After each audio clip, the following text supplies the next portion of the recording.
صفحہ number 61 page, سیرت النبی جلد اول۔ اردو زبان میں سرور عالم صلی اللہ علیہ وسلم کی سیرت پر جامع ترین کتاب سیرت النبی صلی اللہ علیہ وآلہ وسلم۔ لکھنے والے ہیں علامہ شبلی نعمانی رحمۃ اللہ، علامہ سید سلیمان ندوی رحمۃ اللہ، جلد اول، پیج نمبر 61۔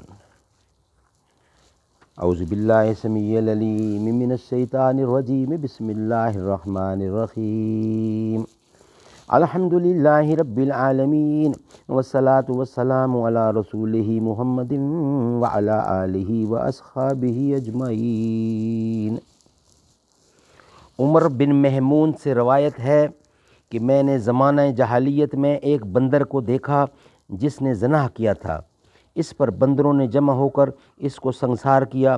حافظ ابن عبد البر نے، جو مشہور محدث ہیں، اس بنا پر اس حدیث کی صحت میں تعمل کیا کہ جانور مکلف نہیں، اس لیے ان کے فعل پر نہ زنا کا اطلاق ہو سکتا ہے، نہ اس بنا پر ان کو سزا دی جا سکتی ہے۔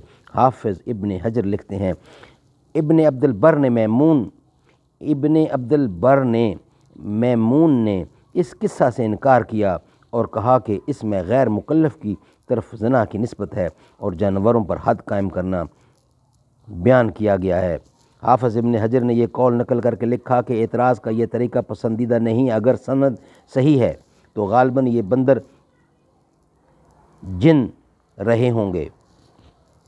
صحیح بخاری میں حضرت انس رضی اللہ سے روایت ہے کہ ایک دفعہ عبداللہ بن ابی کے طرفداروں اور آن حضرت صلی اللہ علیہ وسلم کے صحابہ میں جھگڑا ہو گیا۔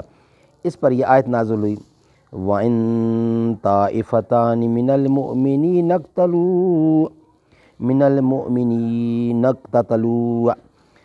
فَأَصْلِحُوا بَيْنَهُمَا وَإِن طَائِفَتَانِ مِنَ الْمُؤْمِنِينَ اقْتَتَلُوا فَأَصْلِحُوا بَيْنَهُمَا۔ حجرات کی آیت ہے۔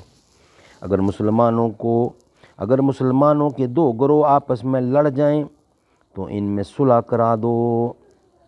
روایتوں سے ثابت ہوتا ہے کہ اس وقت تک عبداللہ بن ابی اور اس کا گروہ ظاہر میں بھی اسلام نہیں لایا تھا۔ اس بنا پر ابن بطال نے اس حدیث پر اعتراض کیا ہے کہ آیت قرآنی اس واقعہ کے متعلق نہیں ہو سکتی، اس لیے کہ آیت میں تصریح ہے کہ جب دو گروہ مومن ہوں، اور یہاں عبداللہ بن ابی کا گروہ اعلانیہ کافر تھا۔ حافظ ابن حجر نے اس کا جواب دیا ہے کہ تغلیباً ایسا کہا گیا۔ اس قسم کے اور بہت سے واقعات ہیں جن سے ظاہر ہوتا ہے کہ بہت سے محدثین سلسلہ اس سند کے ساتھ یہ بھی دیکھتے تھے کہ دوسرے شواہد اور قرآن بھی اس کے موافق ہیں یا نہیں۔ نمبر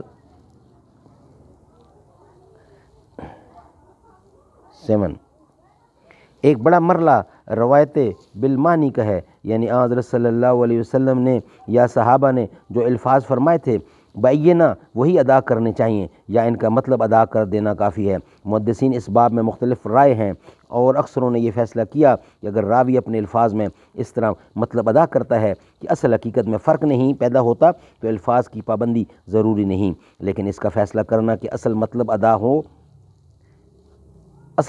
ادا ہوا یا بدل گیا ایک اجتہادی بات ہے۔ اسی بنا پر بعض محدثین مثلا عبد الملک بن عمر،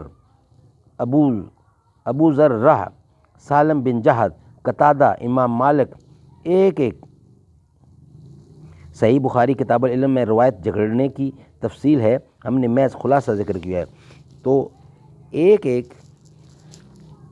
لفظ کی پابندی کرتے تھے، لیکن یہ ظاہر ہے کہ سینکڑوں راویوں میں صرف 2-4 اشخاص ایسی پابندی کر سکتے تھے، اور وہ بھی اس زمانے میں کہ تحریر کا رواج ہو چکا تھا۔ عام حالت یہی تھی کہ راویوں کے مطلب کو اپنے الفاظ میں بیان کرتے تھے۔ جامع ترمذی کتاب العلل میں سفیان ثوری کا قول نقل ہے، اگر میں تم سے یہ کہوں کہ میں جو سنتا ہوں بعینہ وہی ادا کر دیتا ہوں تو تم میری بات نہ مانو، میں صرف مطلب ادا کرتا ہوں۔ صدق اللہ العلی العظیم وصدق رسولہ النبی الکریم ونحن علی ذلک من الشاہدین والشاکرین والحمد للہ رب العالمین۔